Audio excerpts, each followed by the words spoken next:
ప్రతిరోజు కొన్ని కోట్ల మంది చూస్తున్న social media Facebook, WhatsApp, Instagram ద్వారా మీ వ్యాపారం real estate promotions and publicity చేయబడిన స్క్రీన్ మీద ఉన్న నెంబర్ కాల్ చేయండి. LBR digital marketing. ముందుగా వీడియోలోకి వెళ్ళే ముందు ఖచ్చితంగా లైక్ అయితే చేయండి. మీరు లైక్ చేయడం వల్ల ఈ వీడియో ఎక్కువ మందికి రీచ్ అయ్యేది కాబట్టి ఖచ్చితంగా లైక్ అయితే కొట్టండి. ఈ వీడియో చివరిలో ఒక భయంకరమైన నిజం చెప్తానండి. ఆ నిజం వింటే మీరు ఆశ్చర్యపోతారండి.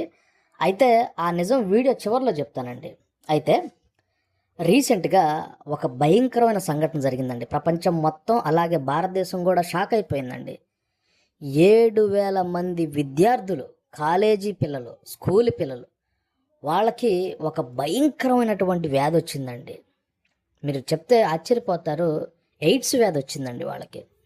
ఎయిడ్స్ వ్యాధి ఎలా వస్తుంది? హెచ్ఐవి వైరస్ ద్వారా వస్తుంది. ఎంత ఘోరమైన పరిస్థితి అండి భారతదేశంలో. మన బీజేపీ ప్రభుత్వం దీనిపైన చాలా ఆందోళన చెందుతున్నారు. ఎందుకంటే ఇంతమందికి ఎయిడ్స్ రావటం ఏంటి?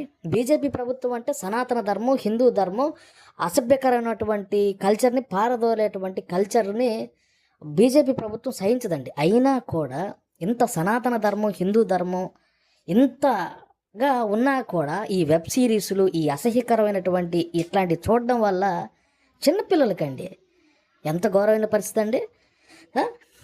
7,000 మంది విద్యార్థులకి ఎయిడ్స్ వ్యాధి వచ్చిందంటే అసలు ఇంతమందికి ఎయిడ్స్ వ్యాధి రావటం ఏంటండి? 7,000 మంది విద్యార్థులకి హెచ్ఐవి ఏంటి? 14 సంవత్సరాల నుంచి 25 ఏళ్ళ పిల్లలకి హెచ్ఐవి ఏంటండి? 14 సంవత్సరాలకి బీజేపీ ప్రభుత్వం ఉంది. అసలు నిజంగా ఆశ్చర్యపోతున్నారండి కొంతమంది. ఎక్కడంటే విపరీతమైన వెబ్ సిరీస్లు, కంట్రోల్ లేని సోషల్ మీడియా. ఏమండి, అదే కదా నిజం. నేను చెప్తున్నా, భయంకరమైన నిజం అన్నాను. కంట్రోల్ లేని సోషల్ మీడియా భయంకరమైనటువంటి అసలు చేయి దాటిపోయింది అనమాట పరిస్థితి. ఒక్కటైనా కంట్రోల్ ఉందా? వెబ్ సిరీస్లు ఏంది, ఆ సోషల్ మీడియా ఏంది, ఆ బట్టలు వేసుకోవడం ఏంది, చిన్నపిల్లలు అసలు నిజంగా కళ్ళమ్మ నీళ్ళు వస్తున్నాయండి. దీని గురించి మీ అభిప్రాయం కింద కామెంట్ అయితే చేయండి.